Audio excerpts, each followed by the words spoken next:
একটা জিনিস আমি বুঝে গিয়েছি, তোমরা অনেক পছন্দ করো যখন আমি ডাইনিং টেবিল সাজাই খাবার দিয়ে। তো আজকে হচ্ছে আম্মু, পাপার, আমার ভাই সবারই হচ্ছে জ্বর ঠান্ডা।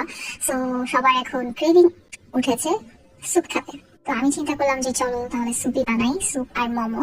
তো আমি আর আম্মু হেল্প করেছে, আমরা দুজন হচ্ছে স্যুপ আর মোমো বানিয়ে নিয়েছি। এখানে ছিল ঝটপট একটা ভেজিটেবল স্যুপ, এত ইয়ামি ছিল।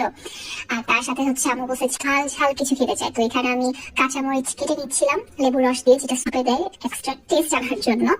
আর হ্যাঁ, সুপের রেসিপি যদি চাও তাহলে বেশি বেশি করে কমেন্ট করতে হবে, তাহলে আমি আজকের মধ্যে দিয়ে দিব। তারপর হচ্ছে মোমো করার জন্য প্রস্তুতি চলতেছিল, একটা হচ্ছে বিফ মোমো আর একটা হচ্ছে চিকেন মোমো। তো আমরা হচ্ছে কাঁচা মাংস দিয়ে মোমোটা করি। তো আমি এখানে কিমাটা রেডি করে নিয়েছি অনেক ভেজিটেবলস দিয়ে। তারপর হচ্ছে এই মোমোর শীটটা এখন সব জায়গায় অ্যাভেলেবল, আমি পাকিস্তানি শপ থেকে নিয়েছি, গিয়োজা শীট লেখা। এটা এখন হচ্ছে বাংলাদেশেও খুবই অ্যাভেলেবল। তো এইটা থাকাতে মানে কাজ অনেকটাই কমে গিয়েছে। নাহলে মোমো বানাতে শুধু একটাই ঝামেলা যে রুটি বানাতে হয়, এটা করতে হয় ওটা করতে হয়। সো এরকম শীট যদি রেডি থাকে পুর বানাতে তো আর কোনো ব্যাপারই না। তো আমি এত এক্সপার্ট না মোমো বানানোর জন্য, তারপরে ট্রাই করে নিয়েছি। তো আমরা স্টিম করিনি, আমি হচ্ছে ফ্রাই প্যানে দিয়ে দিয়েছি, এটাতে আরো ইজি হয় আর মোমোগুলো ক্রাঞ্চি হয়, ক্রিস্পি হয়, তাহলে খেতে আরো বেশি ভালো লাগে। এটার আলাদা একটা রিল আমি বানিয়ে দিব। তো এভাবে কমও সময় লাগে, যাদের স্টিমার নাই তারা এইভাবেও মোমোগুলো বানাতে পারে। দেখো মশলা দিলে অনেক সুন্দর হয়েছে। তো এখানে আমাদের মোমো হয়ে গিয়েছে, মানে সবকিছু করতে মনে হয় 1 ঘন্টাও লাগে না। আমি হাতে হাতে করে ফেলছি, আম্মু কিছু করে দিয়েছি, আমি কিছু করে দিয়েছি। তারপর হচ্ছে আমি চিন্তা করলাম যে না, আজকে ডাইনিং টেবিলে সবার সাথেই খাই একসাথে। পাপাও যেহেতু বাসায় ছিল, তো আমি আমার ডাইনিং টেবিলটা সেট করে নিচ্ছি। অনেকেই আমাকে বলো আপু তোমার ডিনার সেট কোথা থেকে নাও, এটা কোথা থেকে নাও, এগুলো হচ্ছে সব আম্মুর জিনিস। আর আমরা যেহেতু ইটালি থাকি, সেখান থেকে কেনাকাটা হয়। তো এখানে আমি একটু ক্যান্ডেল লাইট ডিনার করে নিচ্ছিলাম, যাতে ফ্যামিলি টাইম স্পেন্ড করা হয়।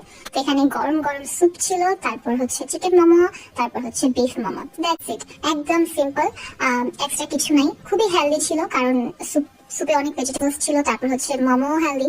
সো ইয়া, ইচ্ছা করলে আমরা প্রত্যেক দিনই এরকম রান্না বান্না করে টেবিল সাজিয়ে আমি ভিডিও দিতে পারি, বাট যদি বেশি রান্না হয় আমাদের তো খেতেই হবে, আর কিছু করার নাই। তাই হচ্ছে আস্তে আস্তে আমি লাইক উইকলি এরকম টাইপের ভিডিও দিব, এর বেশি না।